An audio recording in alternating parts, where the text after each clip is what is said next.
Every day for almost 40 years, the Heath family was tormented by questions about what happened to Wayne Dee Heath, a loving father and war hero who disappeared without a trace during a fishing trip in 1986 in the serene waters of the Snake River in Idaho. Years later, when hope seemed all but lost, a single forgotten piece of evidence held the key to unraveling this decades-old mystery. What followed was a breakthrough that would stun investigators and finally bring the answers that had eluded Wayne's family for so long. Born and raised in Idaho Falls, Wayne graduated from Highland High School in Pocatello in 1967. Shortly after, he enlisted in the Army in 1968, serving his country with distinction as a helicopter mechanic during the Vietnam War. His bravery did not go unnoticed. He received awards for his service, including a commendation from the White House for saving lives under fire. After his military service, Wayne settled back in Pocatello, where he married Wanda Mendenhall and started a family. He was a loving husband and father to his children, deeply involved in their lives. Wayne was a man whose love for the outdoors was matched only by his devotion to his family. He was extremely passionate about his hobbies, which included fishing. Little did anyone know that a simple fishing trip would set off a series of events that would become a waking nightmare for the Heath family. April 1st, 1986, started like any other day for Wayne Dee Heath. He and a friend decided to take advantage of the pleasant spring weather and go fishing on the South Fork of the Snake River, just below the Palisades Dam in Bonneville County. It was a favorite spot for many locals, known for its scenic beauty and plentiful fish. Out on the river, fishing just below the Palisades Dam, the two faced an unexpected and tragic accident. The boat's anchor rope became entangled in the propeller, causing the vessel to quickly take on water. The situation turned dire in a matter of moments. Both men abandoned the boat in a desperate attempt to swim to shore. Tragically, Wayne never made it to the shore. Witnesses reported seeing him disappear approximately a quarter of a mile downstream from the dam. Despite extensive search efforts involving divers and search dogs, his body was never found. The disappearance of Wayne left his family and the community in a state of shock and sorrow. The Bonneville County Sheriff's Office launched a thorough investigation, conducting multiple searches of the river and surrounding areas.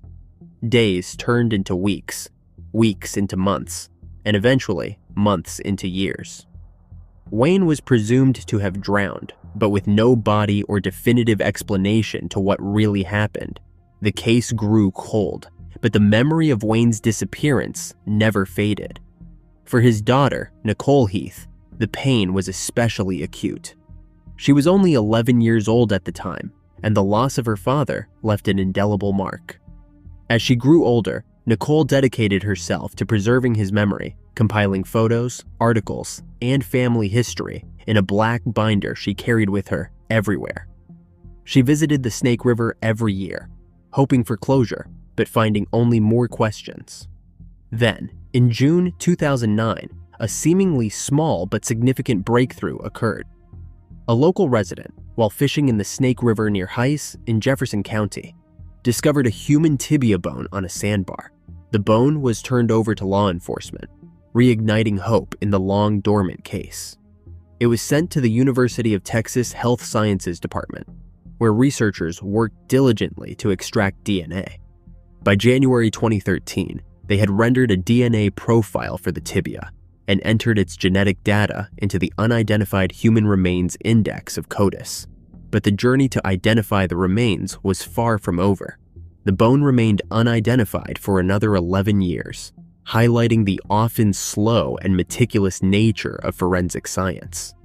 In February 2024, the Bonneville County Sheriff's Office received a crucial notification from the University of Texas. The genetic data associated with the tibia bone had been linked to family DNA reference samples from Wayne Heath's natural son and sister. Advancements in DNA technology and the accumulation of genetic data over the years had finally reaped the rewards investigators had been hoping for years. Nearly 4 decades after his disappearance, Wayne Dee Heath's remains were identified. This discovery allowed detectives to close the case and provide long-awaited answers to the Heath family. For Nicole, it meant a semblance of closure. The mystery that had haunted her since childhood was finally resolved, and she could find peace knowing her father's fate. The sheriff's office said, "The Bonneville County Sheriff's Office is grateful for the assistance of the University of Texas, the Jefferson County Sheriff's Office, Idaho State University Department of Anthology, and the Ada County Coroner's Office in resolving this case." The sheriff's office continued, "We recognize the importance of providing closure and answers to families who have missing loved ones.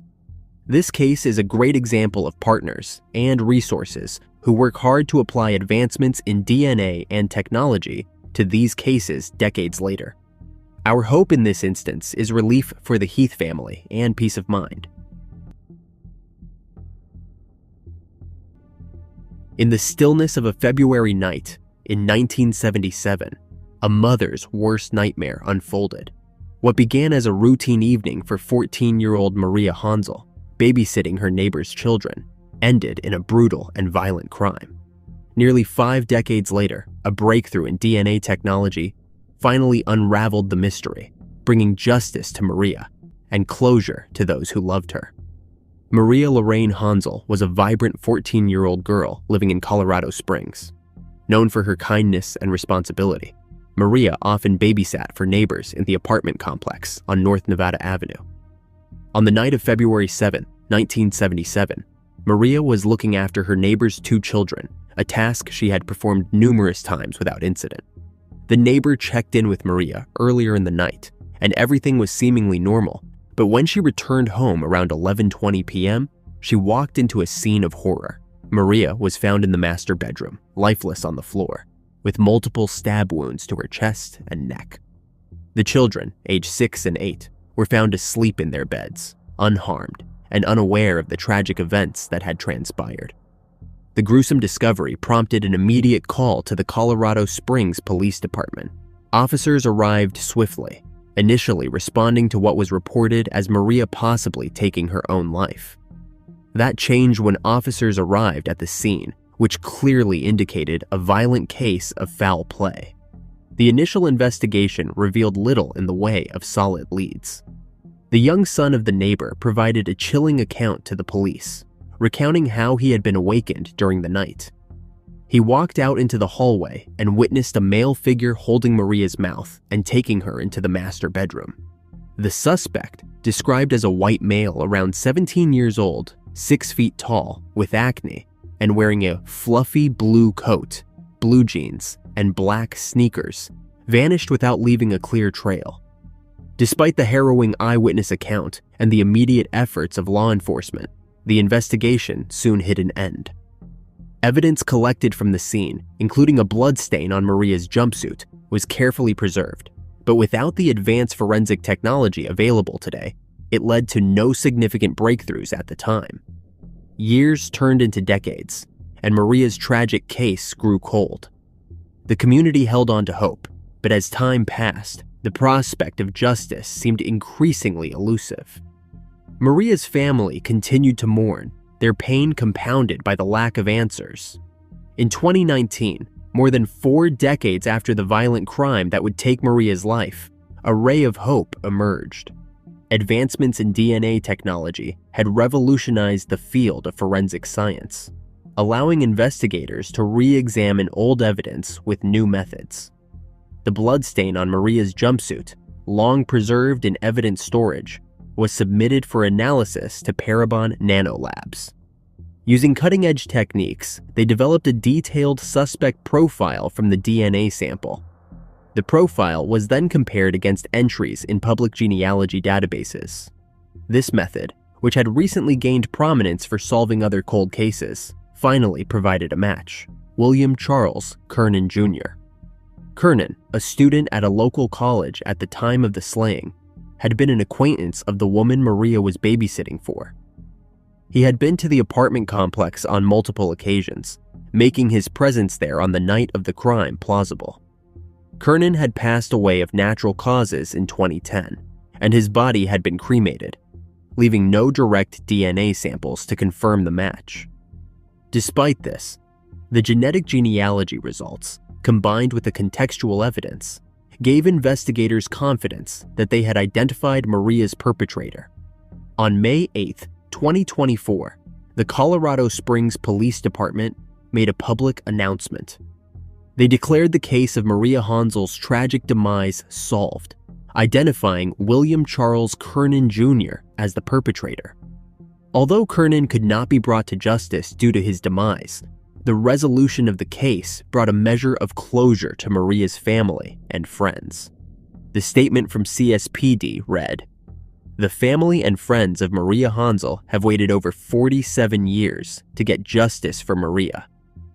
Through years of analysis and investigation, CSPD is proud to finally provide answers to Maria's loved ones." District Attorney Michael Allen emphasized the relentless pursuit of justice by law enforcement.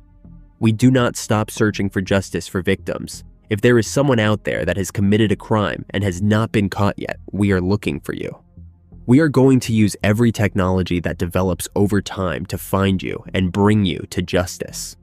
David Honzell, Maria's brother, said, "They have come through for us. I hope for other families it can be the same." He also said, "I've been on the phone probably once a week for the last 5 years, calling, and they have come through for us." Tracy Thompson, a cold case detective with CSPD, said, "It can be difficult because you want to provide information. You want to give the family good news. And when you are talking to them and constantly telling them, 'I am sorry, I do not have anything right now,' breaks your heart."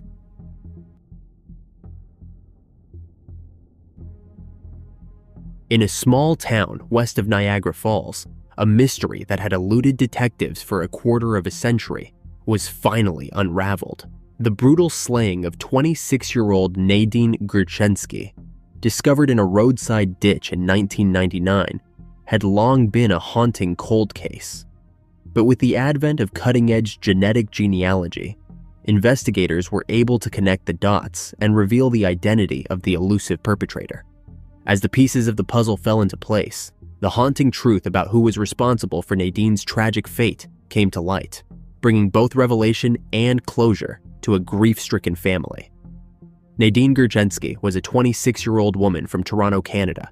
Known for her vibrant personality and warm presence, Nadine was not just a daughter, wife, and mother. She was also a cherished member of her community. Nadine's life was marked by her strong connections to her family. Although she and her husband, Paul, got divorced, they remained in contact and raised their children. On May 8, 1999, Nadine Gurczenski's lifeless body was discovered in a roadside ditch near Victoria Avenue and 8th Avenue in Lincoln, Ontario, a small town west of Niagara Falls. Nadine, who was partially dressed, had been strangled to her end. Her body was found by passers-by who alerted the Niagara Regional Police Service, NRPS, to the grim discovery. The initial investigation into Nadine's tragic case was complex and challenging. Police quickly identified her from images of her face that were shared with the public, but finding the person responsible proved elusive. Detectives focused their efforts on piecing together a timeline and establishing Nadine's movements leading up to her demise. They suspected that the perpetrator was a truck driver, given the nature of the crime scene and Nadine's work at a strip club, which might have brought her into contact with transient individuals. Investigators canvassed truck stops between Niagara and Mississauga, where Nadine worked, and scrutinized potential suspects.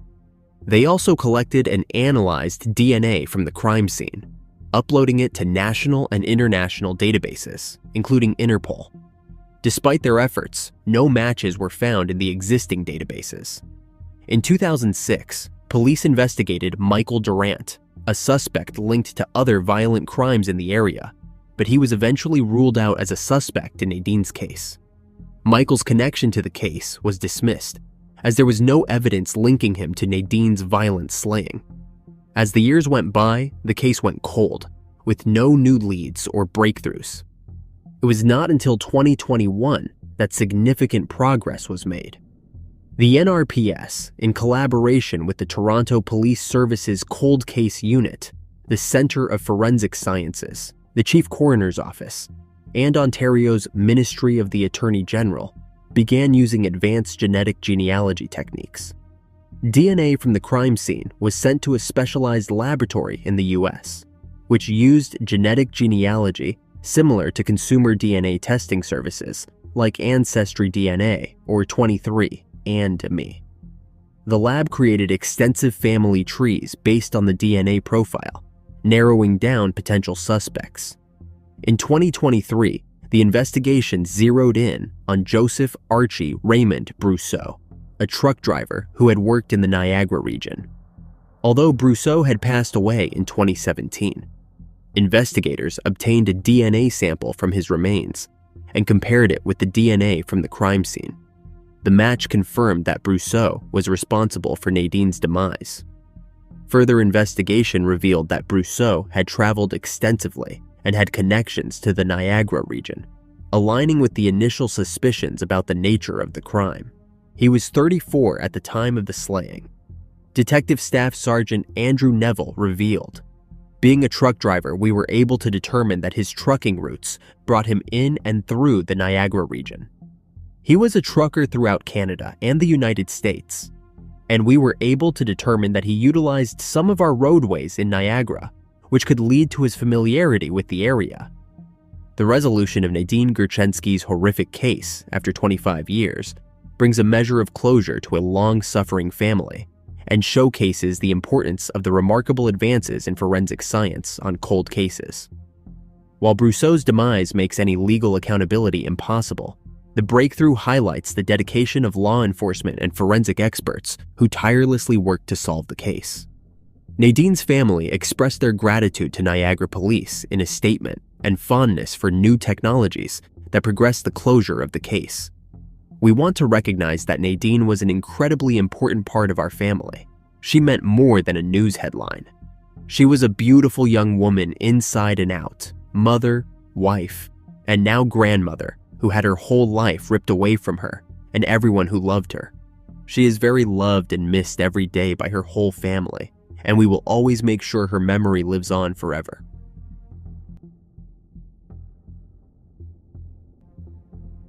In a quiet corner of Bothell, Washington, a haunting mystery lay dormant for nearly 3 decades. On a fateful April night in 1993, 15-year-old Melissa Lee vanished from the safety of her home, only for her body to be discovered the next day, discarded and left to be forgotten in a ravine. The case eventually grew cold. That was until the relentless advances of modern forensic science resurrected the case from obscurity. The clues hidden in genetic strands and discarded cigarette butts that would finally help unmask a predator. Melissa Lee, a vibrant and hopeful 15-year-old from Bothell, Washington, was a young life full of promise and potential. Melissa lived a content and simple life, and no one could have predicted the terrible fate that awaited her. On the evening of April 13th, 1993, 15-year-old Melissa was alone in her home. Her family, her mother Sharon Lee and her mother's boyfriend Gary McClellan, had gone out for a night of darts and karaoke. Melissa had planned to spend the evening with her friend Krista Stromberg, but Krista's babysitting job extended later than expected, leaving Melissa by herself. At around 9:30 p.m., Melissa spoke briefly with her mother on the phone. This was the last known contact she had before her tragic end. The house was found in disarray when Sharon and Gary returned home. The front door was ajar and the lock broken. Inside, the living room was in a chaotic state. The coffee table was out of position, an ashtray was overturned, and a glass of milk had been spilled on the floor. The pet macaw was found outside its cage, indicating a struggle had taken place. Melissa was not at home. Sharon, realizing something was terribly wrong, reported her daughter missing to the Snohomish County Sheriff's Office around noon on April 14th. The family's concern quickly turned into a full-scale search. Later that evening, at approximately 6 p.m., a passerby walking across the Edgewater Creek Bridge in Everett noticed something unusual about 60 feet below in a ravine. Initially mistaking it for a mannequin, the passerby soon realized it was a body. The discovery was made on the north side of the bridge, in a remote and rugged area. The Snohomish County Sheriff's Office arrived at the scene and identified the body as Melissa Lee. Her clothing was found disheveled. She wore salmon-colored shorts and a San Jose Sharks sweatshirt. An autopsy conducted by the Snohomish County Chief Medical Examiner revealed that Melissa had been manually strangled. Toxicology tests confirmed the presence of chemicals often used as anesthetics or solvents. The crime scene, combined with the evidence from the autopsy, pointed to a brutal and calculated attack. Melissa's body was discovered in a location that was both secluded and significant, underscoring the premeditated nature of the crime. The early stages of the investigation focused on several leads. Alan Edward Dean, a 35-year-old resident of Everett, who had met Melissa through a talk-line service, quickly became a person of interest. Dean, who used the alias Michael, was interviewed 3 times in 1993. Despite his murky connection to Melissa and his questionable alibi, he consistently denied any involvement in her slaying. His statements and demeanor raised suspicions, but the lack of concrete evidence tying him to the crime meant investigators had to explore other avenues. Another potential suspect was Melissa's ex-boyfriend. He had an alibi provided by his parents, but conflicting information from his new girlfriend led detectives to scrutinize him further. Even with these discrepancies, his alibi held up under investigation, and he was eventually cleared of any involvement. The technology available was insufficient to match the DNA evidence collected from Melissa's clothing and the crime scene with any known suspects. The absence of advanced DNA databases and the limited capability of forensic tools meant that the evidence, though crucial, could not directly link a suspect to the crime. The absence of direct witnesses and the disarray of the crime scene made it difficult for investigators to establish a clear timeline or motive. Without additional evidence or witness statements, the investigation struggled to gain momentum, and the case grew cold. In 2018, the Snohomish County Sheriff's Office decided to employ genetic genealogy. The DNA evidence collected from Melissa's clothing and crime scene, which had been preserved for years, was re-examined using modern technology. The state's crime lab and Parabon Nanolabs, a pioneering DNA technology company, played crucial roles in this process. A digital file containing Melissa's DNA genotype data was uploaded to a public genetic genealogy database. Through this database, genealogists were able to identify potential relatives of the suspect, creating a family tree that eventually led to the identification of Alan Edward Dean as the primary suspect. Dean, a 62-year-old resident of Bothell, Washington, was linked to the crime through his familial connections, identified via genetic genealogy. Dean had been a person of interest since 1993 due to his previous interactions with Melissa, but the forensic limitations at the time had prevented his connection to the crime from being established. The breakthrough came when detectives obtained a discarded cigarette butt from Dean, which he had carelessly left behind. This cigarette butt provided a fresh DNA sample that was matched to the genetic profile from the crime scene.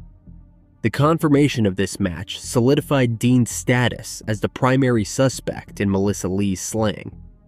On July 28, 2020, Dean was arrested near his residence in Bothell. The arrest was carried out without incident, and he was subsequently booked into the Snohomish County Jail on charges of first degree. For Melissa Lee's family, particularly her mother, Sharon Lee, the long-awaited development was a bittersweet moment. During a press conference held the day after Dean's arrest, Sharon expressed her deep emotional relief, stating, "I am so happy I got to live long enough to see this happen. I hope he rots in hell."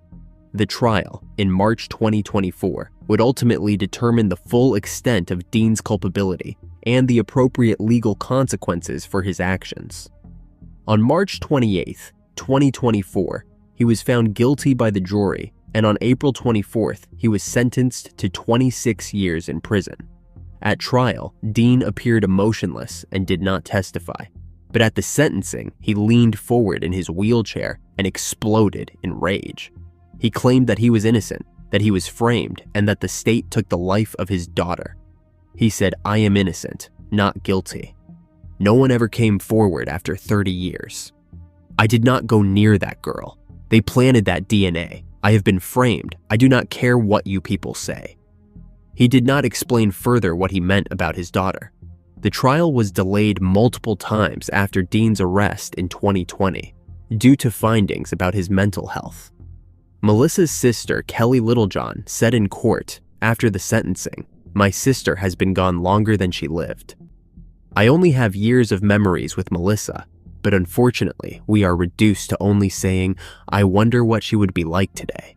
Melissa Lee's case, solved after nearly 30 years, is another case that shines a light on the progress in forensic technology and the determination of investigators. A shadow in the night, a man preying on girls ages 13 to 21. Yet he managed to hide from the law for 30 years until he finally came forward himself. In the late 80s, a famous author's daughter was slain. Law enforcement would not realize it, but it was in fact not because of the author's fame. It was instead connected to various other slayings of young women in the vicinity. The assailant would come forward decades later as a surprising retirement plan. The victims, unsuspecting, were as follows. 21-year-old Althea Oakley was a student at the University of New Mexico. She was a go-getter with many bright prospects ahead. On June 22, 1988, Althea went to attend a party. It was at her boyfriend's fraternity.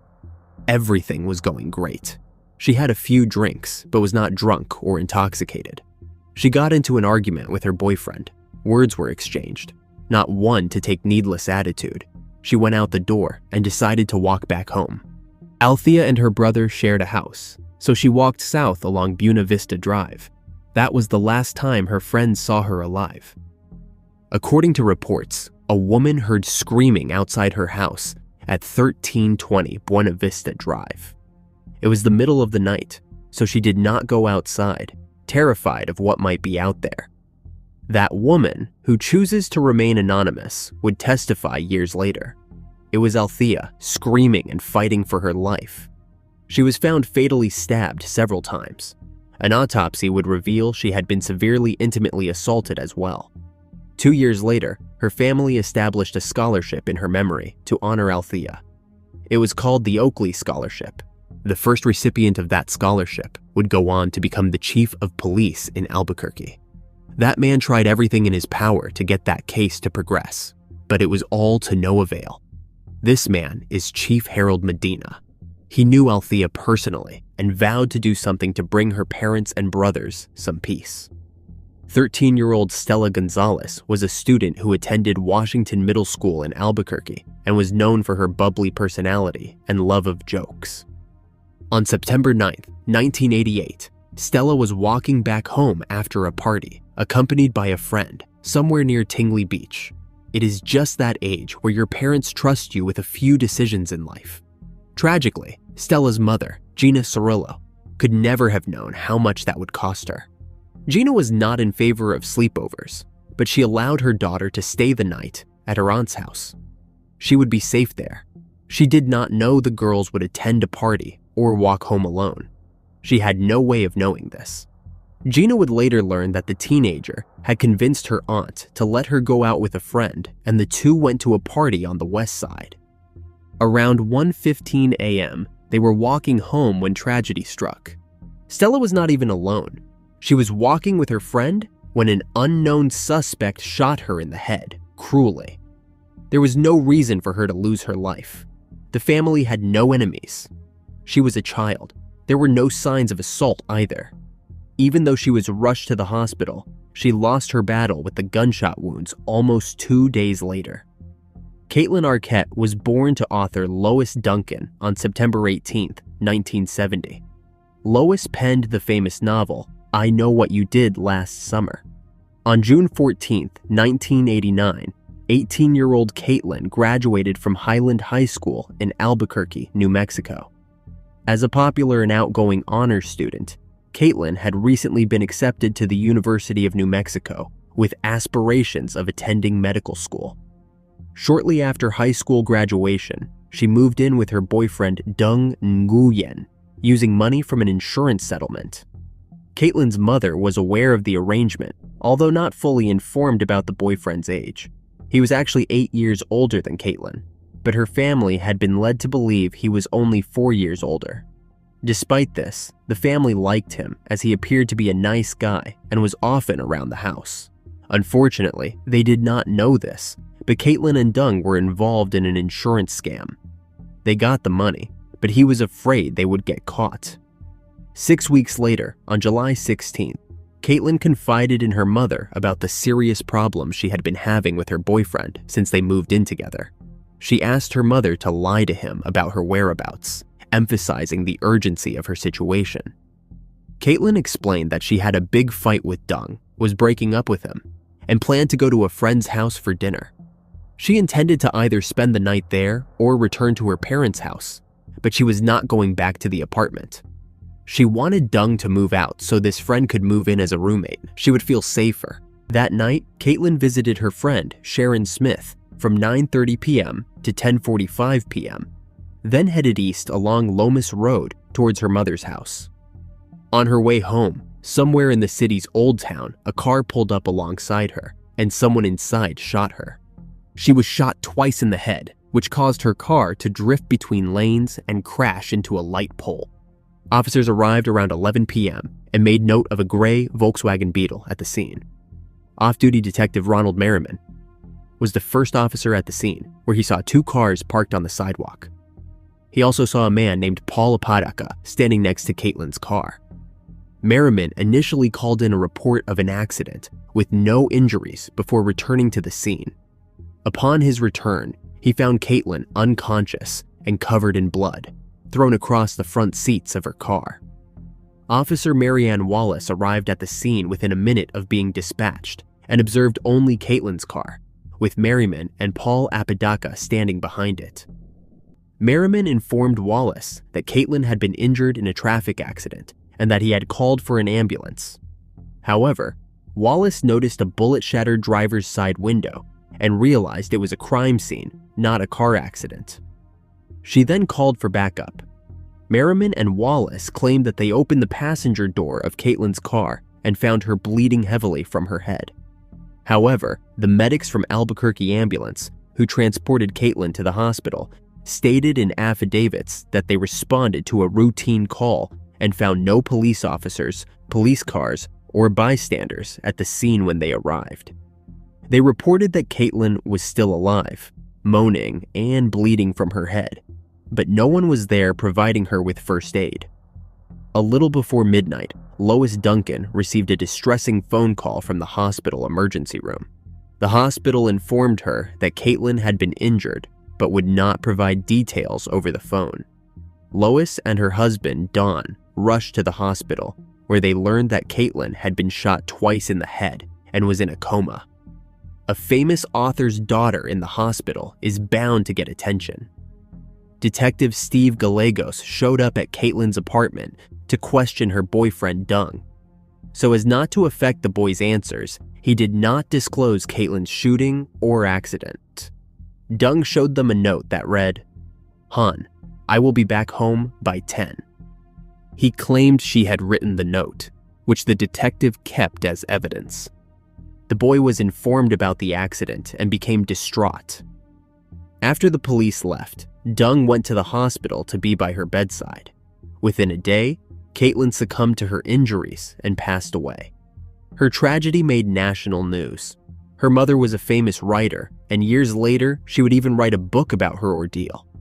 A fictitious novel, but a book on the circumstances surrounding Kaitlyn's demise. A man living nearby reported hearing what sounded like gunshots, and then saw a Volkswagen Bug speeding away from the scene. However, Detective Ronald Merriman did not see this, and there were no reports of late-night high-speed chases in downtown Albuquerque that night. Police used the written directions they found on the floor of Kaitlyn's car to lead them to Sharon Smith's house. Sharon told APD that Kaitlyn arrived at her home at 9:30 p.m. However, Sharon later made considerable effort to locate and phone Kaitlyn's family, who had moved out of state, to tell them that Kaitlyn arrived at her home at approximately 7 p.m., having come directly from a 5 p.m. dollar movie at a nearby theater. This was impossible since Kaitlyn had left her parents' house at 6:15 p.m. She could not have attended that movie. During her phone conversation with Kaitlyn's mother, Sharon described her final evening. She said Kaitlyn seemed very upset, kept bursting into tears for no apparent reason, and made Sharon phone her apartment over and over to see if Dung was there. She did not want to speak to him, just to nail down his whereabouts. There was never an answer. Sharon dialed the apartment for the final time at 10:40 p.m. There was still no answer. A few weeks later, Lois found out something troubling, something that was a clue. There were 3 phone calls from Kaitlyn's apartment, almost at the exact time she passed away, since both Kaitlyn and her boyfriend were at the hospital. Who was this mystery caller? The calls were made minutes after she had been pronounced deceased. The number, oddly, belonged to a paralegal in Orange County, a Vietnamese paralegal. According to neighbors, Kaitlyn was afraid of Dung's friends, especially when they only spoke in Vietnamese around her. They would make fun of her, and there was an air of hatred. Was all this connected somehow? The police conducted 6 months of thorough investigations and concluded that it was just a random act of violence. Perhaps a mugging gone wrong, or she got caught up in a gang war. But Lois refused to believe this. She knew there was something deeper at play here. She vowed not to give up on Kaitlyn so easily. Lois hired her own private investigator to gather more information. Pat Caristo, the investigator, was quite well paid and famous. Kaitlyn's insurance claim was due to an insurance fraud, a fraud she had not committed by herself. It was the result of being tied up with an infamous criminal organization. Kaitlyn and Dung had gone to Southern California in April that year. They became involved in the scam when Dung hit another car, but this entire thing was pre-planned. In March, Kaitlyn had used her mother's credit card to rent a car. A Vietnamese gang set up a car accident to get insurance money. Participants in the staged accident were supposed to claim soft tissue injuries to their necks and lower backs, receiving treatment from a complicit doctor. A law firm in Orange County, California, managed all the insurance claims. Kaitlyn and her boyfriend received $1,500 as their portion of the settlement. Initially, everything was completely fine, but Pat Caristo had some more information. Kaitlyn found out that it was not just a $1,500 scam. It was a multi-million-dollar settlement. If Kaitlyn was breaking up with a criminal, she was possibly considered to be compromised. Could it be that she was targeted? An interesting development was that the Vietnamese paralegal, whose number had been called from her apartment, was responsible for setting up the car accident for insurance scams. 2 men were charged with fatally shooting Kaitlyn, but the case was dismissed by the DA because there was not enough evidence to prove anything. It was all circumstantial, and even that was too scarce to prove they were behind it. But originally, there were 4 of them. The arrest was based on a statement from a teenager, Robert Garcia, who later claimed he only confessed after many hours of police bullying and scaring. Garcia stated he was with Dennis Martinez in the back seat of Yuva's Camaro and witnessed the shooting, identifying Miguel as the shooter and alleging that Yuva dared him to do it. However, it was later discovered that Robert Garcia was incarcerated at a juvenile detention center at the time of the shooting. The case was dismissed 18 months later, but the damage was already done. Since he was incarcerated, it made it impossible to have been an eyewitness. Consequently, the district attorney dropped all charges due to a lack of evidence.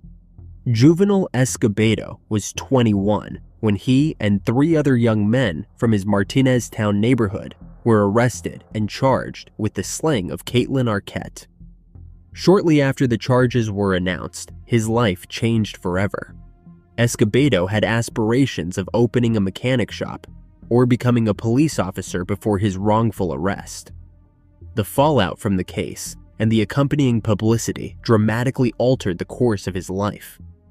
The book written by Lois Duncan, who took the life of my daughter, surrounding a mother's quest for her daughter's perpetrator, mentioned his name throughout as one of the main suspects, further embedding his association with the crime in the public's mind. The wrongful arrest shattered Escobedo's plans and prospects. He became hesitant to reveal his full name and struggled to secure the kinds of jobs he wanted. The stigma of being linked to such a high-profile case lingered, making it nearly impossible for him to rebuild his life and pursue his original dreams. There were strange circumstances surrounding the investigation. On July 21st, 1989, the day of Kaitlyn's funeral, Sharon Smith, the last person to see Kaitlyn before the shooting, missed the funeral because she was in the emergency room with a severely wounded arm. Although she claimed the injury was caused by her pet dog, the scar suggested otherwise, and Sharon refused to sign a permit to release the emergency room report, raising suspicions of intimidation. Later that evening, Dong Nguyen was stabbed in the abdomen in the room of one of the men who provided his alibi for the night of the shooting.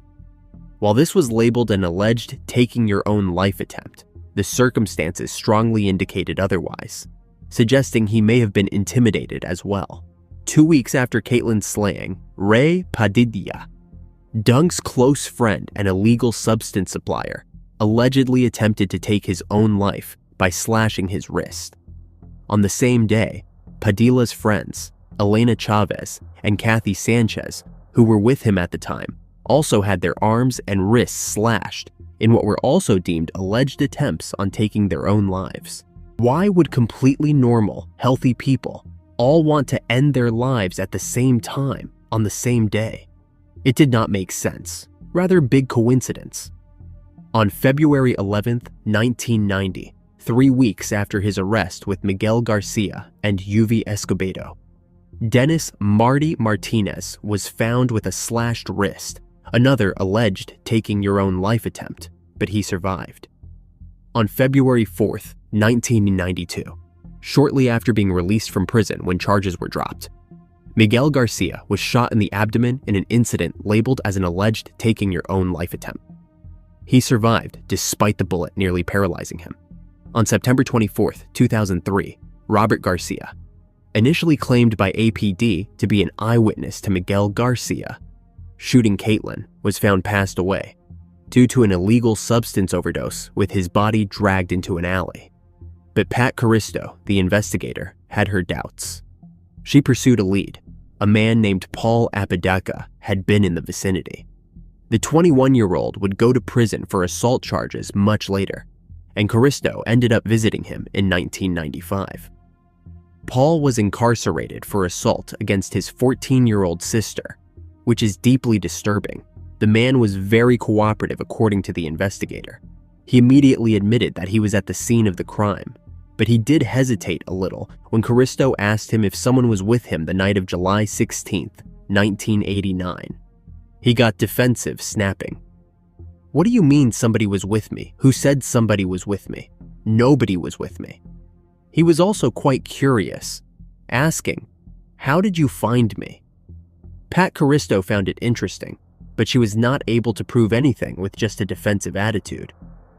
Paul told Pat that he was in the neighborhood that night to buy illegal substances from his dealer, Ray Lee Padilla. Padilla is the brother of an Albuquerque Police Department undercover narcotics officer, who is also a friend of Marianne Wallace, the first officer dispatched to the scene. This led the private investigator to suspect possible police corruption in the case, and ties to Dong Nguyen, as Ray Padilla was his friend too. The following year, in 1989, when Paul Apodaca was arrested for shooting a victim from his car, he tried to get off by presenting another man's ID that showed him to be Ray Lee Padilla. Kaitlyn's mother knew this was either a setup or something serious. Her 1973 book, I Know What You Did Last Summer, became an even more of an international hit when Hollywood decided to buy rights from Lois Duncan, and loosely based on her book, they released a movie of the same title in 1997. Now, Lois had a lot of income that could be used to find Kaitlyn's assailant. Tragically, nobody tied these cases together. There was nothing to link them together at all. All three cases separately went cold. Days, weeks, months, years, and finally decades would pass. Sadly, Lois Duncan, after dedicating her life to finding her daughter's assailant, would pass away in 2016, the mystery still unsolved. In 2021, a man was picked up by the New Mexico Police Department when he violated his probation. Homeless and possibly suffering from heat stroke, he expressed a desire to talk to the police. Originally from Albuquerque, his name was Paul Apodaca. He had a troubled past that included a series of violent crimes in the late 1980s and early 1990s. His arrest and subsequent confessions brought new light to several cold cases, revealing his involvement in some cold cases during that period. His life had spiraled into instability and homelessness, which resulted in his recent encounter with law enforcement. This man, head hung in shame, was confessing to gruesome crimes he committed against teenage girls. The detective was quite shocked. She had not expected the perpetrator to come forward, especially since these crimes had been committed decades ago. Before he went on to say anything further, the detective quickly read him his Miranda rights so that the confession could be admissible in court. He went on to say something that shocked the officer. Paul Apodaca went on, speaking from memory, but did not know his victims' names. 3 decades had passed. The detective did not understand. Why now, after all these years? The detectives realized who all the victims were from the dates, locations, and circumstances. He allegedly confessed to the violent slayings as he spoke about his hatred for women and provided detectives with information that only the assailant could have known. Paul's history was quite disturbing. He was charged with assaulting his 14-year-old stepsister in 1995. He was a registered offender in New Mexico. Paul Apodaca's criminal activities began on June 22, 1988, when he targeted Althea Oakley. Paul, who was working as a security guard at the Technical Vocational Institute, which is now Central New Mexico Community College, noticed her and began to follow her. Despite Althea smiling at him, he viciously attacked her. He later admitted to police that he followed her along Buena Vista Boulevard to the Lobo parking lot, where he intended to assault her at knife point. He admitted to stabbing her multiple times. In addition to Althea's case, he later confessed to taking the lives of 2 other young women and intimately assaulting 3 others between 1988 and 1993. He admitted to coming across Stella Gonzales in September 1988, and he also told the authorities that he was driving by the girls when he shot Stella. There was no motive. She was just an easy target for him. One of the assaults aside from these 3 from 1993 had been stuck in the assault kit backlog and had been matched to his through the CODIS DNA database. The case was then reopened.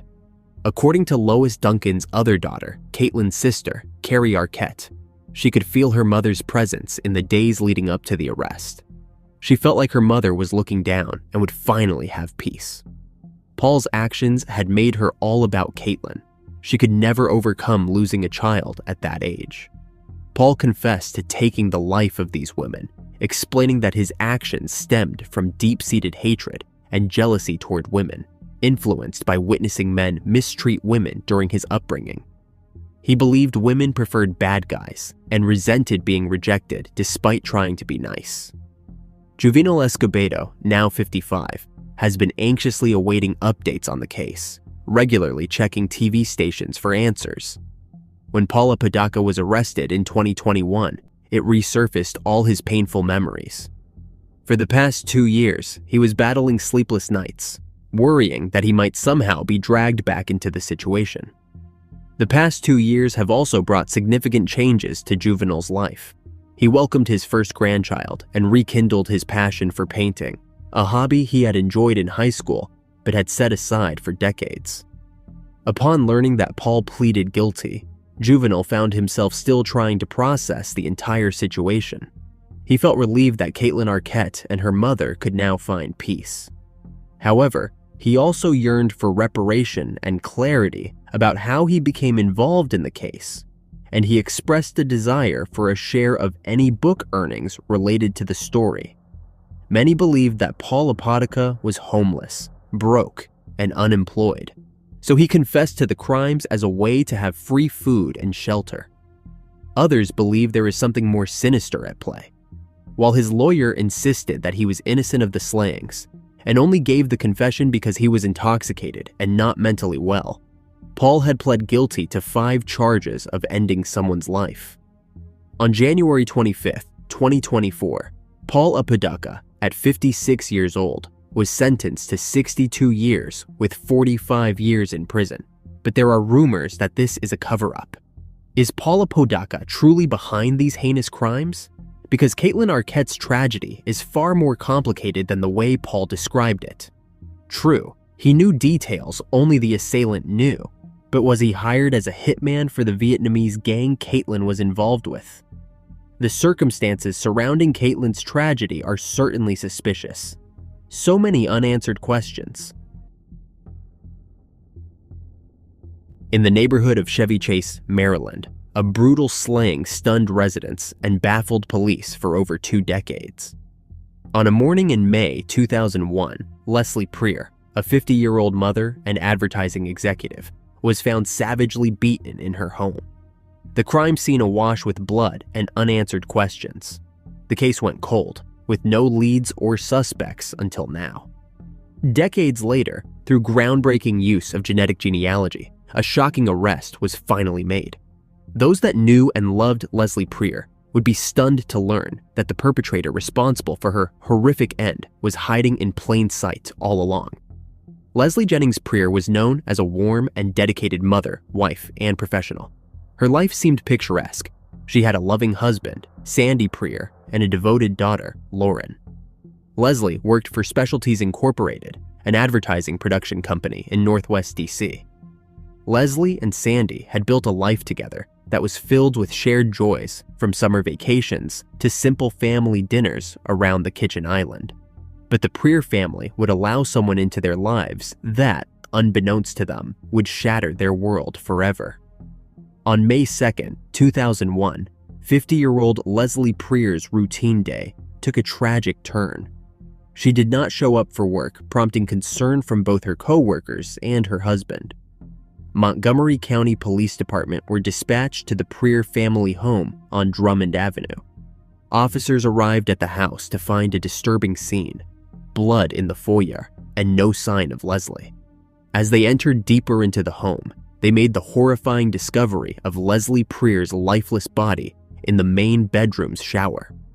Leslie was attacked with savage force, her body enduring multiple blunt force traumas and strangulation. Evidence of her desperate struggle was found beneath her fingernails, mingled with her attacker's blood. Along with signs of manual strangulation, there were V-shaped cuts to her head that matched the sharp corners of the foyer molding.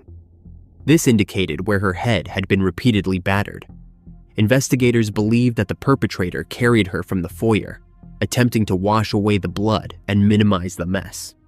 The scene had evidence of a hasty cleanup, with luminescence tests revealing traces of blood in the foyer, a trash can, sinks in the kitchen and downstairs bathroom, and on door frames and the back door. The initial investigation into Leslie's violent end was thorough, but ultimately frustrating. Early DNA analysis was able to determine that the DNA collected at the scene belonged to an unknown male, but it did not match anyone in Leslie's immediate circle, including her husband, Sandy. Leslie's daughter, Loraine, provided the police with a list of close family associates. Among the names on that list was the eventual perpetrator, though investigators did not immediately consider him a prime suspect. As the weeks turned into months, the case grew cold. The police continued to work, re-interviewing potential witnesses and reviewing evidence, but the trail seemed to go nowhere. Neighbors had not seen anything unusual on that fateful day, and the quiet, low-crime neighborhood offered few clues. The lack of forced entry suggested that the person responsible for the crime was someone Leslie knew, but no one could pinpoint who that person might be. Leslie's family struggled with the lack of answers. Her husband, Sandy, was briefly considered a suspect but was soon cleared. Loraine, convinced of her father's innocence, persisted in seeking justice for her mother, constantly urging detectives to keep the case alive. Years passed, and hope began to wane. The investigation into Leslie's case became one of Montgomery County's most challenging cold cases. Detectives, both seasoned and new, took turns sifting through the old evidence, hoping for a breakthrough that never seemed to come. It was not until September 2022 that a glimmer of hope appeared. Investigators decided to submit the blood evidence from the crime scene to Othram. This decision would eventually lead to the long-awaited breakthrough that would crack the case wide open and bring Leslie's perpetrator to justice. The lab was able to develop a more complete DNA profile of the suspect, which was then sent to Family Tree DNA, a consumer-based genealogy company.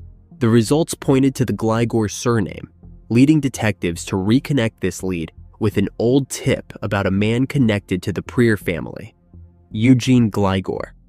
Leslie's daughter, Loraine Prier, was 16 years old when she first met Eugene. They were classmates at Bethesda Chevy Chase High School and quickly became an inseparable couple. Eugene, with his deep brown hair and wide smile, was popular and well-liked among their peers. He had dreams of becoming a computer engineer and often participated in social activities. Eugene's family life was turbulent. He struggled with his parents' divorce and had relatives known for their volatile tempers. Despite these challenges, Eugene maintained a facade of normalcy, never displaying violent tendencies around Loraine or her family.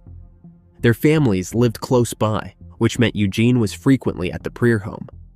Leslie and Sandy welcomed him, treating him almost like a second son. Eugene joined them on family trips to the Outer Banks and Delaware beaches, where they played board games and built fond memories. While Leslie always spoke fondly of Eugene, Sandy had reservations, sensing something off about him, although he never had any concrete reasons to justify his unease. In June 2024, investigators collected Eugene's DNA from a discarded water bottle they saw him use and discard at Dulles International Airport. It was then confirmed it matched the DNA found at the crime scene. This led to his arrest on June 18, 2024, bringing a significant step towards justice to the long, cold case. Now, 44 years old, Eugene Gligor faces first-degree charges and was extradited from Washington, D.C. to Maryland. The arrest of Eugene Gligor for the slaying of Leslie Prier brought a mix of shock and relief to everyone, but especially to her daughter, Loraine. The revelation that her former boyfriend was the suspected perpetrator added a layer of personal betrayal to an already painful ordeal. She dated Gligor for 5 years, but had not spoken to him for several years at the time of her mother's demise. Soon after the funeral, Loraine recalled, she ran into him at a bar in Bethesda. She said she told him that her mom had lost her life, and he looked at her and replied, "I am so sorry. I have spoken to him. He did not seem weird. How you can look somebody in the eye knowing that you committed this crime and act like nothing happened is pretty unreal." Despite the breakthrough in the case, the police have not yet provided a clear motive for the brutal crime. Gligor is being held without bond. Prosecutors said he is a frequent international traveler and they see him as a flight risk. As they wait for the trial to commence, the Prier family and the community hope for further answers and justice for Leslie.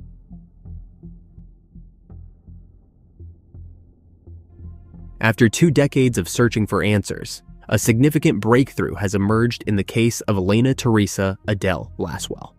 Elena Lasswell, a 15-year-old whose life was cut tragically short, has been at the center of a relentless investigation for 2 decades.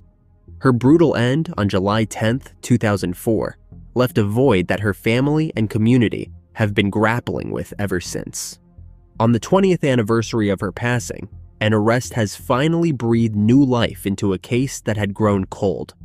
Elena Lasswell was born on January 17, 1989, in Phoenix, Arizona. Her family, her parents, Steve and Molly, her 4 brothers, and her sister, held her in the highest regard. She was an avid participant in team sports growing up, enjoyed creating art, and had a special bond with animals. She attended several local schools, including St. Gregory's Catholic School, Serene Elementary School, and Phoenix Preparatory Academy, where she graduated in May 2004. Elena was eagerly anticipating starting North High School in the fall of 2004, full of hopes and dreams for her future. Dreams that would be shattered by a senseless and unimaginable crime.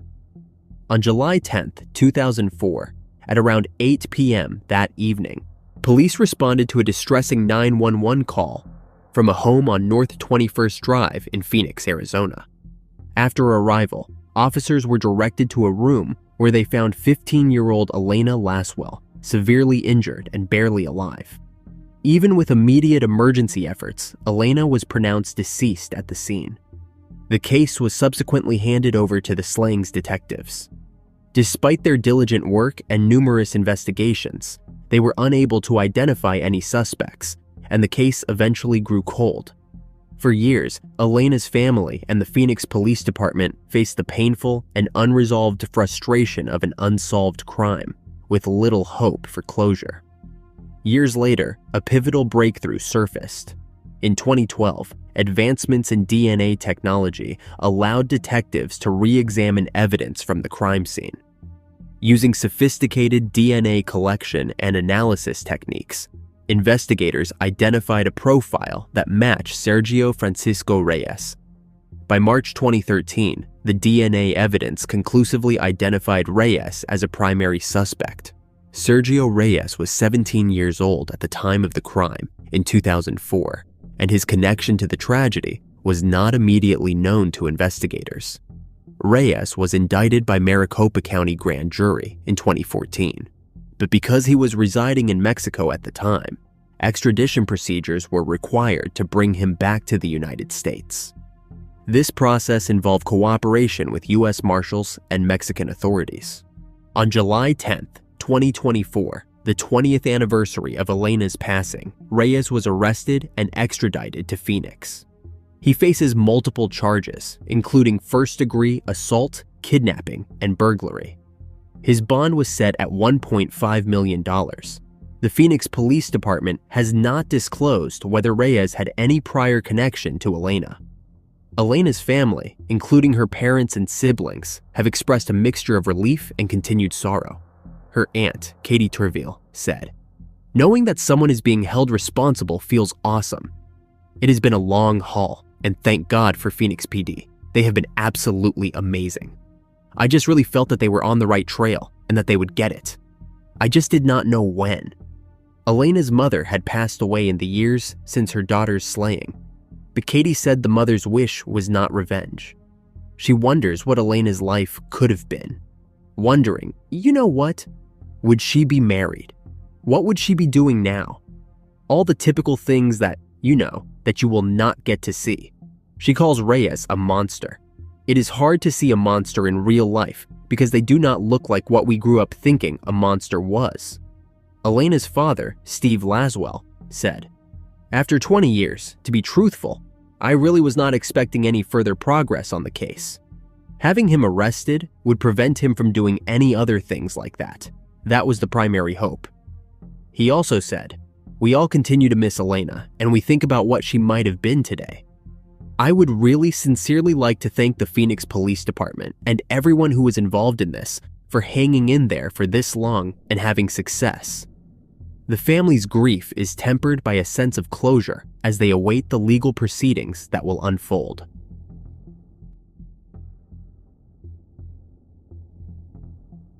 In the chill of a December morning in 1999, Sanford, Florida, was gripped by a chilling discovery. A woman's lifeless body, brutally discarded in the woods, leaving behind a trail of unanswered questions.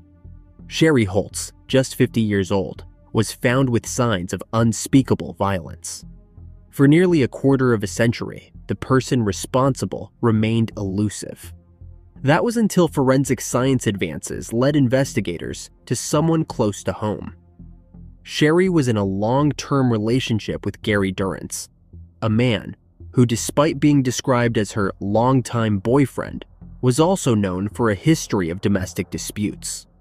the couple had lived together in a shared home in Sanford with 3 other roommates. Their relationship, while significant, was fraught with tension, marked by frequent arguments and incidents of domestic violence. In the years leading up to the crime, Sanford had become familiar with the couple's troubled dynamic. Police records from 1996 to 1999 revealed multiple domestic disputes between the troubled couple. These incidents painted a picture of a relationship struggling under the weight of constant fights and arguments. On December 2nd, 1999, just 2 days before Sherry's demise, a particularly volatile argument led to Gary kicking Sherry out of their shared residence. This act was a pivotal moment in the case and set the stage for the tragic events that would follow. With Sherry now estranged from her boyfriend and left to fend for herself, she spent her last hours at a local bar, a place she frequented for solace and social interaction.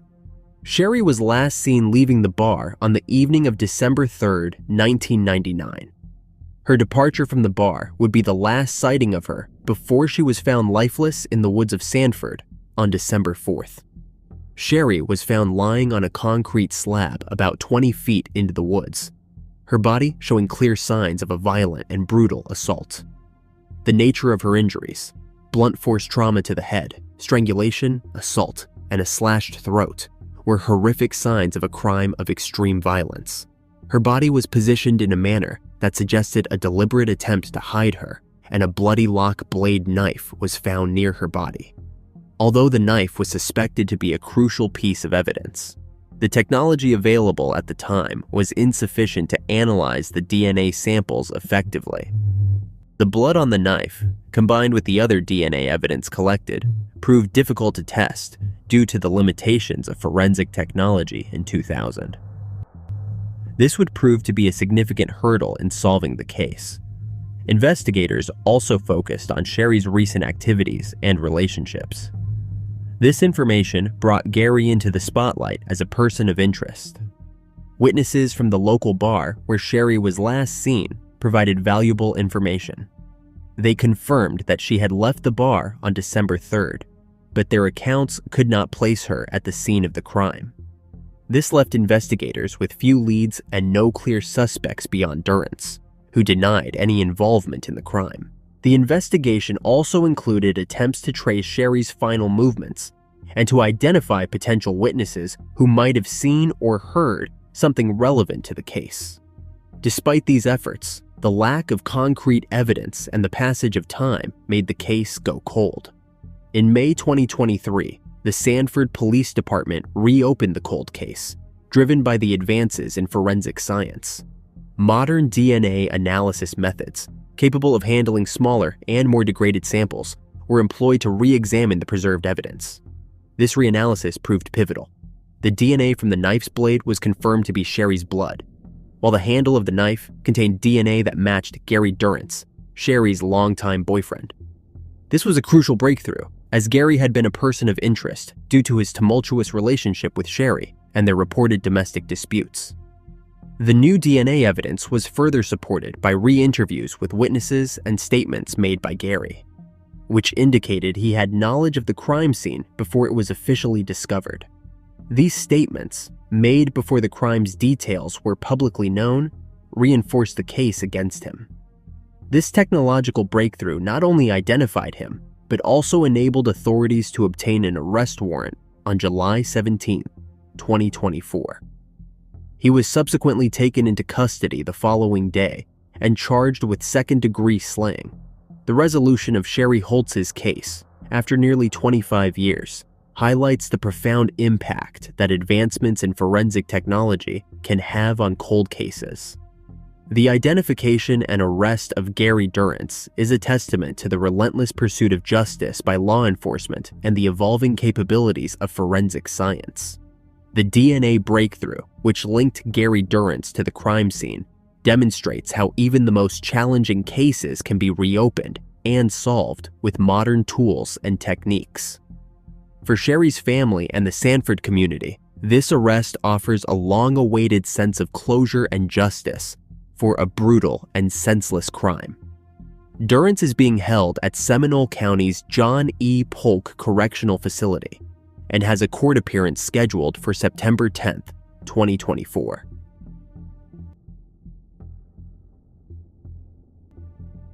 In the quiet town of Prunedale, California, a chilling mystery from 1991 has resurfaced with startling new developments.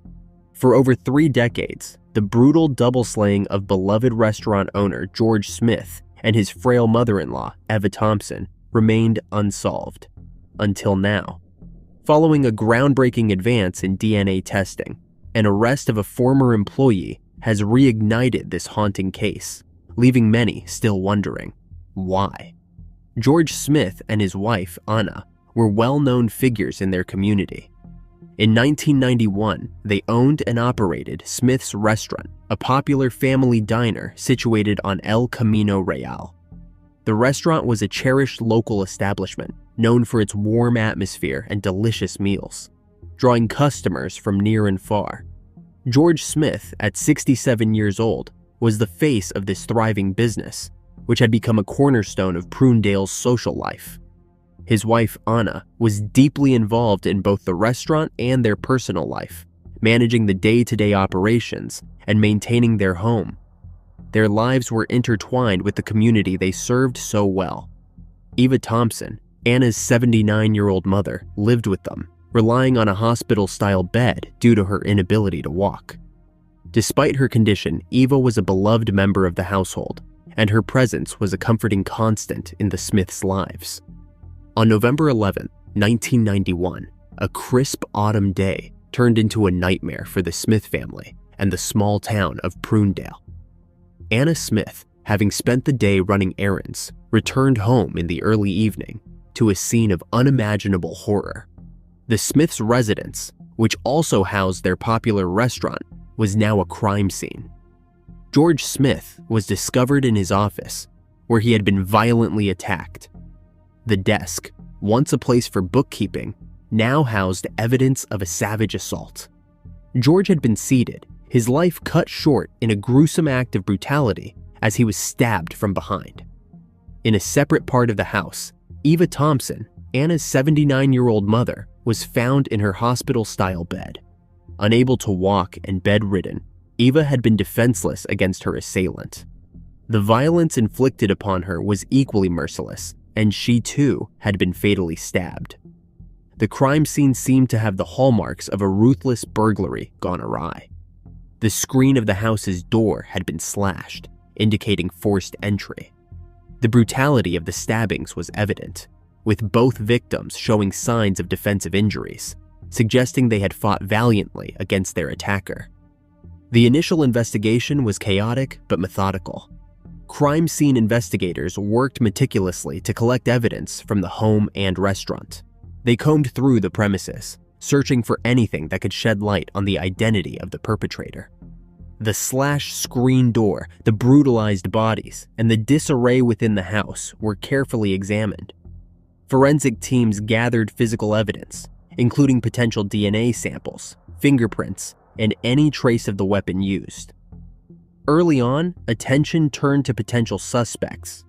Given that the crime involved a burglary and was committed with a knife, investigators considered individuals with a motive and knowledge of the property.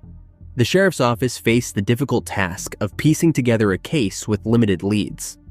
They followed various avenues, including interviewing potential witnesses, analyzing financial records, and exploring rumors of buried treasure that had circulated among the townspeople, but to no avail. The investigative efforts were hindered by the lack of immediate forensic breakthroughs. The DNA technology of the early 1990s was not as advanced as it would become, and initial tests did not yield conclusive results. As a result, the case remained open, with suspects, but no arrest was made. Decades after the brutal slayings of George Smith and Eva Thompson, a breakthrough came with the advancement of DNA technology. In early 2024, an additional round of DNA testing on evidence collected from the crime scene yielded crucial results that had eluded investigators in the years prior.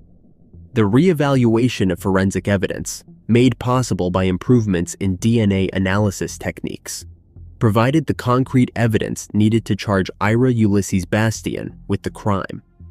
Bastian was a former employee who worked at Smith's restaurant about a year and a half before the crime. Bastian's tenure at the restaurant was marked by his reliability, but little did anyone know his connection to the Smiths would take a dark and violent turn. His past employment at the restaurant, combined with his familiarity with the Smiths, made him a prime suspect in 1991. Bastian was not apprehended due to a lack of evidence then. The renewed investigation focused on the DNA samples recovered from the crime scene, including traces found on the weapon and at the points of forced entry. The sophisticated testing, which went beyond the capabilities of early 1990s technology, allowed investigators to match the DNA to Bastian with a high degree of certainty.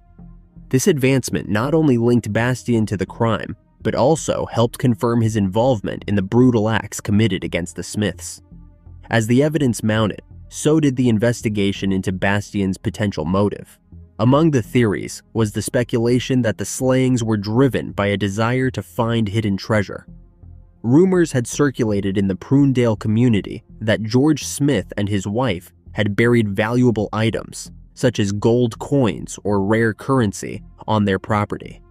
This theory of buried treasure became a central element in the case's story, fueling speculation about why Bastian might have targeted the Smiths.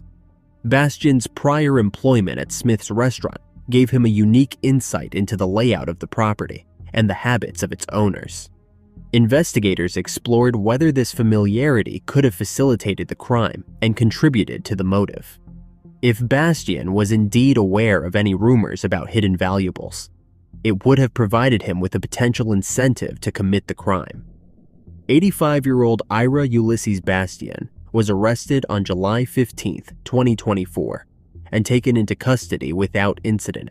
Following his arrest, he was charged with 2 counts of first degree. At his arraignment on July 16, 2024, Bastian pleaded not guilty to the charges. His defense will likely focus on challenging the DNA evidence and the specifics of the alleged motive. What was once a cold case plagued by insufficient evidence was reignited through cutting-edge DNA analysis, allowing law enforcement to finally link Ira Ulysses Bastian to the brutal crimes. For the Smith and Thompson families, and for the community of Prunedale, this case is a painful reminder of the profound impact of violence, especially against those who are elderly and defenseless. As the legal process unfolds, there is a collective hope that justice will finally bring some measure of closure to a case known for such senseless brutality. In the quiet winter of 1980, the body of 19-year-old Barbara Mae Tucker was found brutally slain on the outskirts of her college campus. For over 4 decades, the case was cold, until a discarded piece of chewing gum and the relentless pursuit of justice uncovered a dark secret that had been buried for years. Barbara Mae Tucker was a vibrant and driven 19-year-old who had a promising future ahead of her. A sophomore at Mount Hood Community College in Gresham, Oregon, Barbara was pursuing a business degree with aspirations that extended far beyond the classroom. Known for her tall, athletic build, she was a standout in sports, having competed in national basketball competitions and earned several awards for her abilities on the court. Barbara was also an avid artist with a deep love for creativity. She spent her free time sewing, knitting, crocheting, and even writing poetry and music. She had dreams of opening her own craft supply shop one day, combining her love of business and the arts. Little did anyone know that her life would be tragically cut short, and the small college town of Gresham would be left searching for answers for decades to come. On the evening of January 15, 1980, Barbara was on her way to a night class. Barbara had plans with a friend to grab ice cream after her consumer credit practices class, a small reward after a long day of learning. As the evening set in, Barbara made her way to campus, unaware that danger lurked nearby. After her class, she was seen heading toward the parking lot, intending to leave for the night. But something went terribly wrong. It was there, in the darkness, that Barbara's life was brutally taken from her. The next morning, on January 16th, students began arriving for their classes at Mount Hood Community College, unaware of the grim discovery that lay ahead. Near one of the parking lots, in a wooded area between Kane Road and the campus, something caught the attention of a group of students, a sight so out of place that it drew them closer. There, partially hidden among the bushes, was the lifeless body of Barbara. She lay on the cold ground, her clothes disheveled, her books and purse scattered nearby, as if abandoned in a hurry. The horror of the scene was undeniable. The tall, athletic young woman, who had once been so full of life, was now a victim of a brutal assault. Police were called, and soon the area was swarming with investigators, each one trying to make sense of the tragedy that had occurred. The college grounds had become a crime scene, with yellow tape marking off the area where Barbara had spent her final moments. As authorities carefully examined the scene, the details of the slaying began to paint a chilling picture. There were clear signs of a struggle, with dirt covering her clothes and skin. This suggested that she had struggled against her attacker in a desperate attempt to survive, but was tragically overpowered. The medical examiner determined that she had been beaten severely, with blunt force injuries to her head that were so catastrophic they collapsed one of her eye sockets and fractured her skull. These brutal injuries were found to be the cause of her demise. As investigators quickly worked to find out what happened to Barbara, detectives combed through every inch of the area, looking for any clue that might lead them to her assailant. But despite the horror of the crime scene, concrete clues were scarce. Witnesses reported seeing Barbara running into the street near the campus on the fateful evening. She frantically waved her arms as if trying to flag down help. Unfortunately, they assumed it was a college prank. Some witnesses even saw a man leading her back into the wooded area, but descriptions of the man varied, making it difficult to identify a suspect. Investigators also found 3 large pools of blood near where Barbara's body was discovered. The blood was type O, matching Barbara's blood type. Drag marks in the soil nearby indicated that her body had been moved, likely dragged from the place where she was initially attacked to where she was later found. One of the most significant pieces of evidence was the discovery of male DNA inside Barbara's body and on a towel that had been draped over her by someone who found her. This evidence would prove critical, but in 1980, DNA technology was not advanced enough to make a definitive identification of her attacker. Instead, the case hinged on more traditional investigative methods: interviewing witnesses, following up on leads, and trying to build a profile of the perpetrator. The investigation dragged on for years, with detectives revisiting the case repeatedly.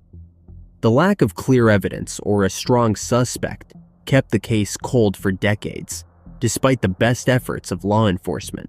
However, the clues they had, Barbara's injuries, the blood at the scene, and the male DNA found on her body, remained preserved in evidence, waiting for the day when science could finally catch up and provide the answers that had eluded investigators for so long.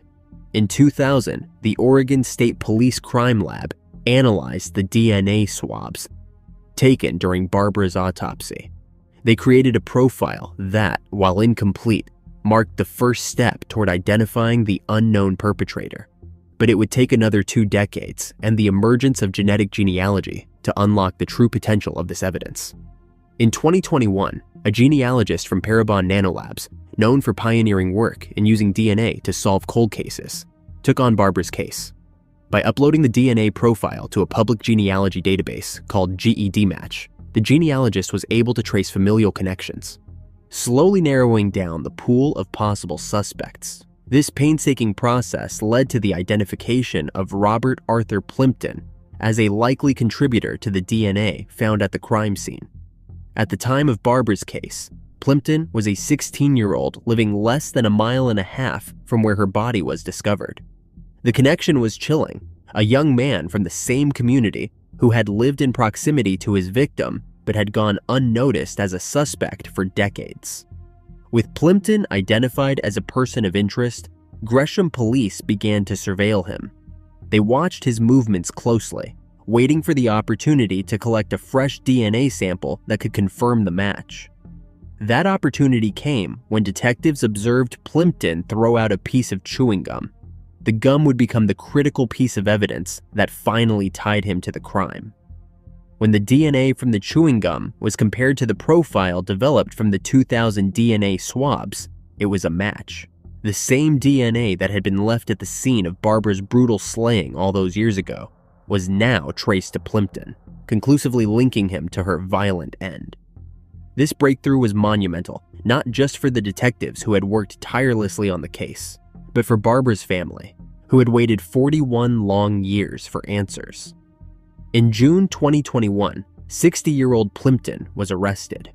He had lived much of his life in relative obscurity, but as investigators began to dig into his past, a darker picture of his character began to emerge. Plimpton had a criminal history that included a conviction for second-degree kidnapping in 1985, just 5 years after Barbara's life was taken. He had also faced charges of DUI, parole violations, and, in 1997, allegations of attempted sodomy and assault. Though these charges were ultimately dismissed, they painted a disturbing portrait of a man with a history of violent behavior. Despite this past, Plimpton had managed to evade suspicion in Barbara's case for decades. He had lived his life, got married, and had children, but the breakthrough in DNA technology had finally caught up with him, and there would be no escape from the evidence that now pointed squarely at him. Plimpton was charged with the first degree in connection to Barbara's case. He pleaded not guilty, maintaining his innocence despite the overwhelming DNA evidence against him. His defense team argued that there was reasonable doubt. They questioned the reliability of the eyewitness accounts and suggested that the DNA evidence, while compelling, was not enough to definitively prove his guilt. The trial, which took place between February 26th and March 15th, 2024, was a bench trial with Multnomah County Circuit Judge Amy Baggio presiding over the case. The prosecution laid out a meticulous case, presenting the DNA evidence that had led to Plimpton's identification and highlighting the similarities between Plimpton's history of violence and the nature of Barbara's slaying. One of the key moments in the trial came when Judge Baggio reviewed the DNA evidence linking Plimpton to the crime scene.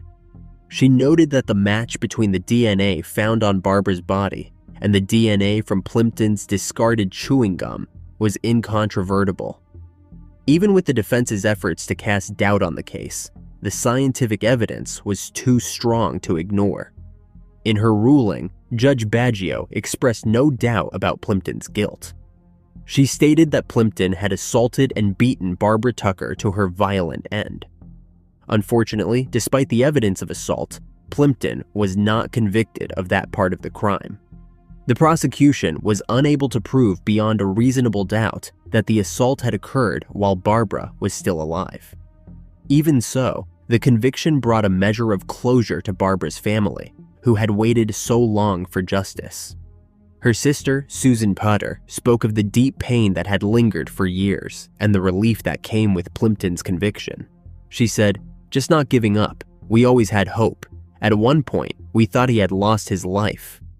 Maybe it would never be solved. I just wished it could have happened when the rest of my family was here, especially my parents." Detective Aaron Turnage told them he would not rest until the case was solved. He had the following to say, "I promised Susan I was going to solve this case. If that means working around the clock, that is what happens. There has been lots of hurdles, and sitting down and experiencing that with the family last night is something I have never experienced in my career. It is pretty awesome." While nothing could bring Barbara back, the knowledge that her assailant would finally face the consequences of his actions provided some solace. Plimpton remains in custody in Multnomah County, awaiting sentencing. His conviction on first-degree charges ensures that he will spend the rest of his life behind bars, unable to harm anyone else.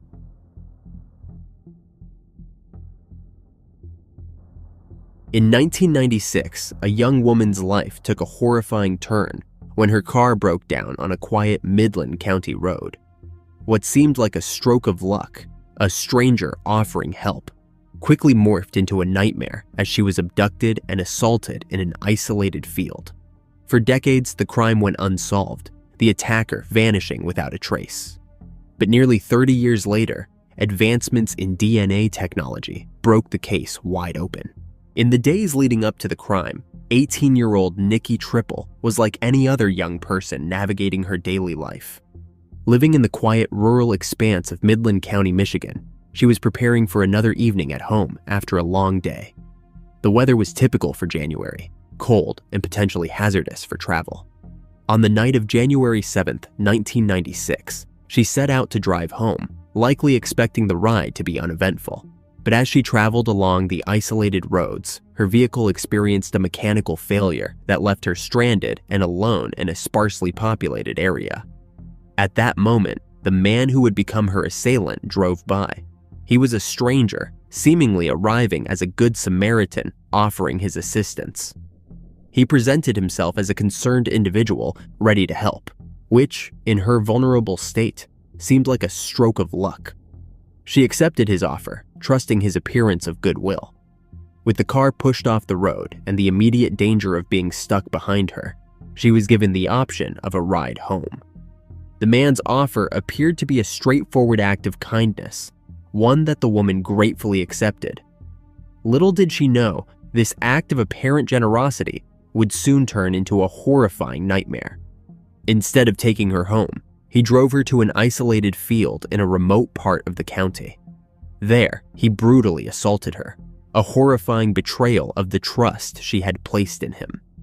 After the attack, he instructed her to get dressed and then drove her back towards the road. As they drove, the sight of approaching emergency vehicle lights triggered a desperate attempt by the man to evade detection. He stopped the car, allowing the traumatized victim to escape. She ran to her home, where she immediately told her mother about the assault. Her mother, in turn, contacted the police. Nicki was quickly taken to the Mid-Michigan Medical Center emergency room, where she was treated and an assault evidence kit was collected. Despite these immediate actions and the evidence gathered, the investigation faced a major setback. No suspect was identified at that time, leaving the case to grow cold as the years went by.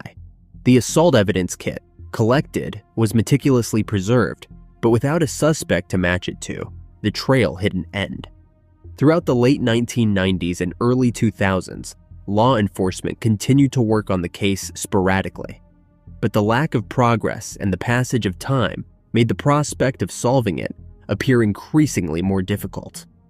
The victim, meanwhile, faced the profound impact of her trauma, struggling with the lasting effects of the assault, while the case against her attacker seemed to drift further into obscurity. By the 2010s, technological advancements in forensic science began to offer new possibilities for old cases. But even with these advancements, the case remained unsolved as the detective team faced the daunting task of piecing together long dormant clues. The assault kit sat in evidence storage, and for nearly 2 decades, the investigation seemed to be at a standstill. In 2016, a wave of hope surged through Michigan as the state launched a project dedicated to examining long-neglected assault kits, including the one tied to this cold case. The Midland County Sheriff's Office, in collaboration with state resources, sent the decades-old evidence kit to Sorensen Forensics for analysis. It was a turning point. Sorensen Forensics was able to extract a full male DNA profile from the sample collected back in 1996. This profile was immediately entered into the state of Michigan's Combined DNA Index system in early 2018, but even with the promising development, no immediate matches were found in the database. The case was on the brink of another end until Detective Brent Benzing of the Midland County Sheriff's Office decided to explore the rapidly evolving field of genetic genealogy. He arranged for a groundbreaking analysis with Parabon Nanolabs. Parabon's researchers tapped into the growing database of GE match and family tree DNA, both of which have special programs that allow law enforcement access to their data for investigative purposes. By building extensive family trees from distant DNA matches and conducting meticulous descendancy research, Parabon's team managed to trace the suspect's lineage back to the Midland area. Through a careful process of elimination and investigation into physical characteristics like eye color, Detective Benzing and his team identified a likely suspect, Douglas L. Weber. In July 2022, Benzing met with Weber under the pretext of an interview at the Law Enforcement Center in Midland. During this interaction, Benzing obtained a buccal swab of Weber's DNA, authorized by a search warrant. The sample was sent to the Michigan State Police Crime Lab, and when the results came back, they confirmed what the detectives had been hoping for: a match with the DNA from the 1996 assault kit. 59-year-old Douglas L. Weber was arrested and charged with first-degree criminal conduct for the 1996 case. This arrest marked the culmination of years of painstaking investigative work and offered a glimmer of justice for Nicki, whose ordeal had remained unresolved for nearly 3 decades. In the months leading up to the trial, Weber faced significant legal challenges. His defense attorney argued that the crime did not reflect his client's character, citing Weber's lack of similar criminal history. Despite these claims, the gravity of the evidence against him remained overwhelming. The DNA match, along with the detailed investigative work, painted a clear picture of Weber's involvement in the crime. On December 6, 2023, Weber pleaded guilty to third-degree criminal conduct as part of a plea agreement. In exchange, the prosecution dropped the more severe first-degree criminal conduct charge and an unrelated charge of assaulting a jail employee. This plea deal spared Weber the possibility of a life sentence, but still carried significant consequences. The sentencing hearing took place on April 4, 2024, before Midland County Circuit Judge Michael J. Beal. During the hearing, a statement from Nicki, now in her 40s, was read aloud. Her words conveyed the profound and lasting impact the assault had on her life, detailing years of trauma, anxiety, and diminished self-worth. Weber, appearing in court wearing a medical mask, faced the victim's testimony and expressed remorse through his defense attorney. He acknowledged the harm he had caused and requested forgiveness, although his words did little to mitigate the severity of his actions. Judge Beal sentenced Weber to a prison term of 5 to 15 years, with credit for 519 days already served. Weber was also ordered to register as an offender. The sentence was a bittersweet resolution for Nicki Tripple, offering a measure of justice while acknowledging the profound and enduring scars left by Weber's crime.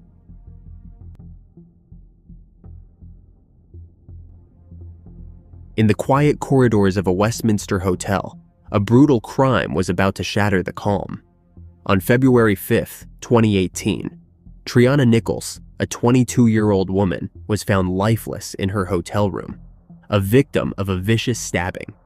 As the Westminster Police Department grappled with the devastating crime scene, an elusive figure caught on surveillance footage would become the focal point of a harrowing investigation that would span years. On February 5, 2018, Treeanna Nichols checked into the Westminster Quality Inn and Suites in California for what was intended to be a brief stay. She was alone, having arrived in Westminster with plans to settle into her room for a short time before continuing with her day. Little did she know that her evening would be tragically cut short by an unknown intruder. Around 3 p.m., surveillance cameras captured a man of significant build entering the hotel.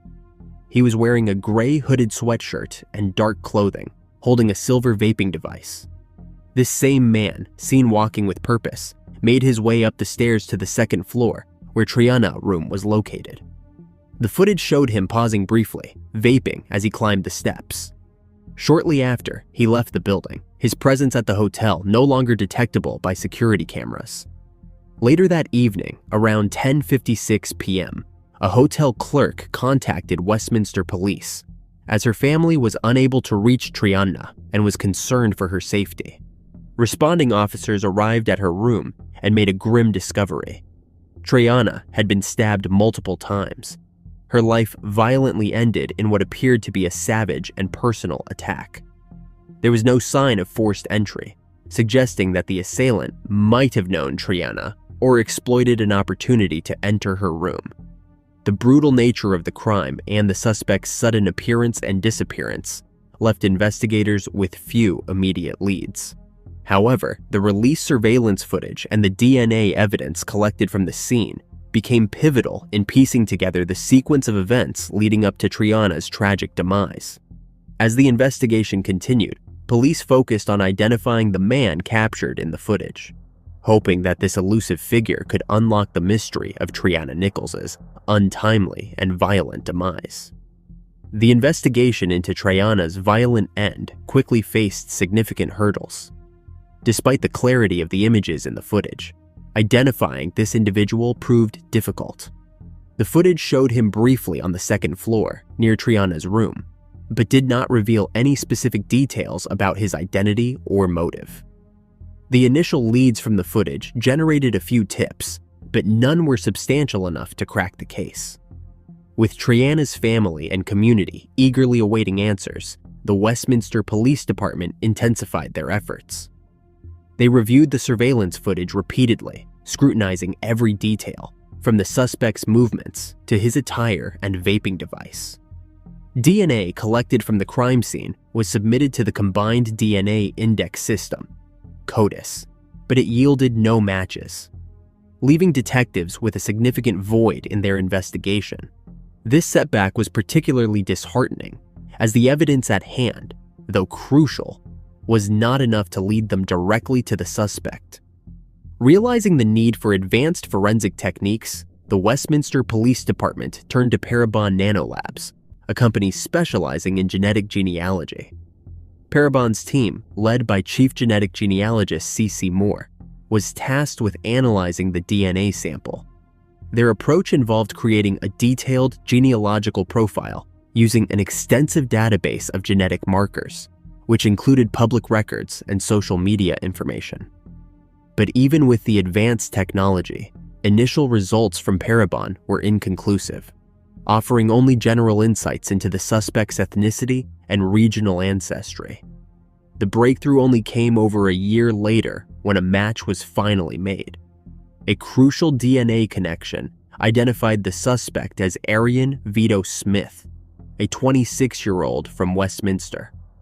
Once the match was confirmed, Westminster police moved swiftly.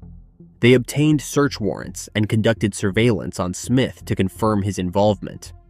This stage of the investigation was meticulous, focusing on verifying that Smith was indeed the individual captured in the surveillance footage and connecting him to the crime scene.